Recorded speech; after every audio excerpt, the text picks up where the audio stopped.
Welcome back, everybody. Welcome back to my channel. I hope you're doing well. I'm going to do another Lorcana video, and it's going to be on if we need a ban list or something similar. I've just come back from Action Fest, and it was brilliant. Jen and I had like the best time, met loads of you guys. I just wanted to deep dive into how the sets have made cards, if they've been power crept, do we need ban lists, or do we need something similar like the errata that happened to Bucky? Does that need to happen? Because people have been talking about Sapphire Steel being overpowered with the new Bell and Tamatoa. We're going to look to see if it's going to be a problem or not a problem, or if future sets are going to cause an issue, and what we can do about it. What is a ban list? A ban list is where cards get put on a limited section or semi-limited or completely outright banned. You cannot play these certain cards, or you can play these cards in 1s or 2s in your competitive scene at your locals and upwards. Some decks are just too powerful, and it's a good way to even the playing field out. Some TCGs like to sell product. Everything's a business at the end of the day, and for them to sell product, they need to put previous older set cards on a ban list, so a new wave of cards can come up everyone wants to buy. That's the general gist of a ban list. So what has Lorcana done since it's been out? They haven't done any kind of ban list. The only thing they've looked at is an errata, and they errated Bucky. Cute little squirrel. He was discarding the opponent's hand quite frequently. He was too broken, and Lorcana decided to errata him to make him less playable, still playable, not to the point where it was making games unfun. Even though the whole discard mechanic in general, like, what? So what cards could potentially be errated along with Bucky? Flamisham is probably one of the older cards that people have been talking about. So when he's played, you can draw 2 cards if you banish an item, and when he quests, you can draw 2 cards when you banish an item. Some people want that to be 1 card, some people want it to be just questing or just when he enters. Early kind of 1, 2, 3 turns, you put your hand onto the board in terms of ink and playable cards. He can fix your hand and add more resources. I don't think he's too crazy. Diablo is a legendary. He's a 2/2 evasive, and when he is exerted and your opponent draws a card, you draw a card. I love playing Diablo on my turn, but playing against him is just really frustrating. What I like about him is that he's a legendary, and he is of the highest rarity in the game, and he does something that's really, really important and really, really big. He also has a lot of ways to get outed, so that's why players play cards like Hidden Cove to protect him. Some players may splash a resist or a ward kind of mechanic into their deck to protect him, but he is outable. However, if you don't see those cards, he's a very frustrating card to play against. I don't think there's anything wrong with him, especially where the only way of shifting onto another smaller Diablo is the action card. Sometimes the opponent doesn't pick up the action card to get rid of, or sometimes it's I have to sacrifice it to shift Diablo. The only super duper broken thing is being able to shift and then sing a song very, very quickly. I know a lot of people want him errated. A more recent one, Bell. So Bell's come out in the last set, and she can be basically played for free if you banish a item. Play a popsicle, draw a card, banish the popsicle, then you've got a 3/3 Bell on the field that can in turn 2 sing some songs. Having a 3/3 stat line on turn 1 is very, very strong. She can take some damage. I wouldn't necessarily go as far as banning these cards, but those are the sort of cards you want to look at if we're going to carry on doing the whole errata thing via what Lorcana have already done.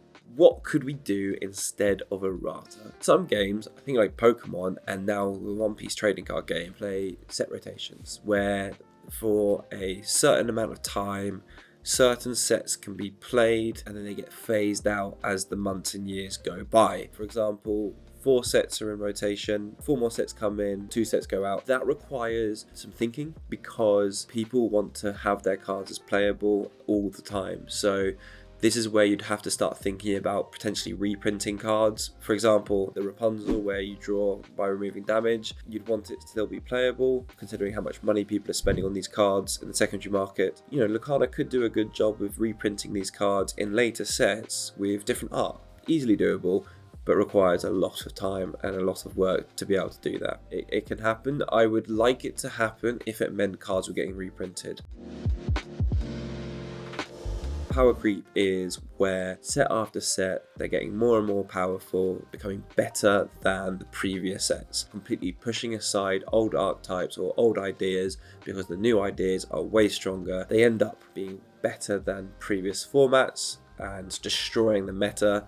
So for example, if you are playing all the set 7 cards and before against people playing just set 2 cards and set 1 cards, there would be a massive power difference. The new sets must be able to have an impact on formats. Obviously make people go out and buy the sets and play the cards. They need to be strong to be able to be played. I think it was set 5 that seemed to not have many cards go into the meta. There still needs to be some, and there still needs to be some kind of power creep. I have done some research on if there is a power creep or not. What I have done is on the first weekend of set 7, I went through each colour and I jotted down how many cards were from each set in that colourway. Sapphire, Amethyst, Blurple, my favourite colours. They had 1 set 1 card, they had 5 set 2 cards, 2 set 3, 2 set 4, 2 set 5, 2 set 6, and 7 set 7. There was more set 7 and set 2 cards in this colorway. Going to be a little bit skewered because it was the first weekend of set 7, so I think a lot of people wanted to play set 7 cards. The reason why I'm doing this is I wanted to see if set 7 and 6 and 5 had way more cards in their decks than the set 1 and 2s, to see if they've pushed them all out. And obviously with the Blurple list, with only 1 card from set 1 being in there, kind of like suspicious of, okay, here we've got a power creep. However, my findings are very interesting because we're going to go over to Amber Emerald. There were 1 set 1 card, nothing in set 2, 3 and 4 sets had 1 each, and then there was majority of the cards were set 5 and set 7. So I think a lot of people were playing like the Clarabelle cards from set 5 and then the Lady and Tramp cards from set 7. Steel Emerald is a very interesting reading. There was very few cards from each set, so basically 1 to 3 cards from each set, and set 2 had a giant number of 7 different cards. Steel Amethyst, exactly the same. It was just set 2, 6 cards from set 2, no set 1 cards. Ruby Sapphire, very, very popular. What we noticed from here is it's got an array of cards from each set. Set 3 being the least amount of cards played, just the 1. 4 had 5 cards, and then set 7 and set 1 had 4. And then the last colorway that I've picked up was Steel Sapphire, so the deck that people picked up for that weekend. There was 4 cards from set 2, and then a nice even spread of 2s and 3s from the other sets. For something that a new product comes out very frequently, there is a massive amount of power creep pushing cards away from the competitive scene. So I've added all the cards up, the individual cards. And so from set 1, from all these colorways that we were using, 11 cards were represented in these decks. Set 2 was 29 cards, set 3 was 12, set 4 was 14, set 5 was 19, set 6 was 14, and set 7 was 24. I think that's a little skewed because it was the first weekend of set 7, so I would probably knock a couple down going forward into the meta. It tells us that set 2 is the best set when it comes to picking up some staple cards for each colour. Before I dive into what you can get in that set, let's have a look at the other sets and what notable cards were in a lot of the decks. So set 1, most popular cards was Rapunzel, Fishbone Quill and Tamatoa.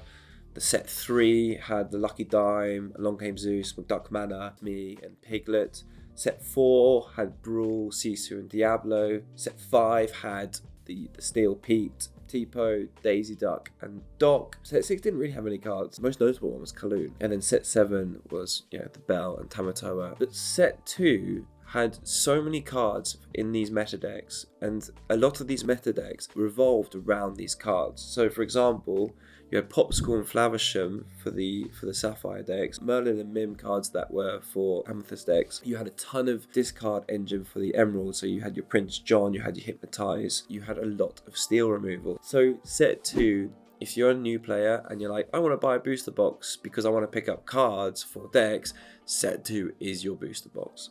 My findings is basically, I don't think new sets so far have hurt other sets. I feel like a couple of colours get power boosts, and they start to dominate the format.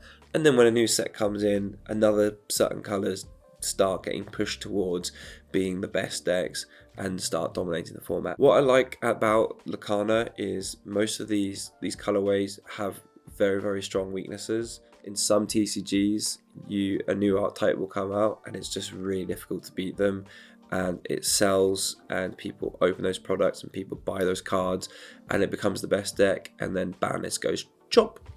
So that doesn't happen in Lorcana at the moment. You pick up a certain colorway, such as the Sapphire Ruby deck. You pick up cards that utilize items, drawing, ramping, and then removal. But that has a big weakness to all the aggro lists that come out. And so, yes, it's hard to deck build against your weaknesses, but it gives a lot of variation and a lot of people opportunities to win with whatever deck they choose to. Hope you enjoyed the video. Sorry for all the rambling, and I will see you in the next video. Goodbye.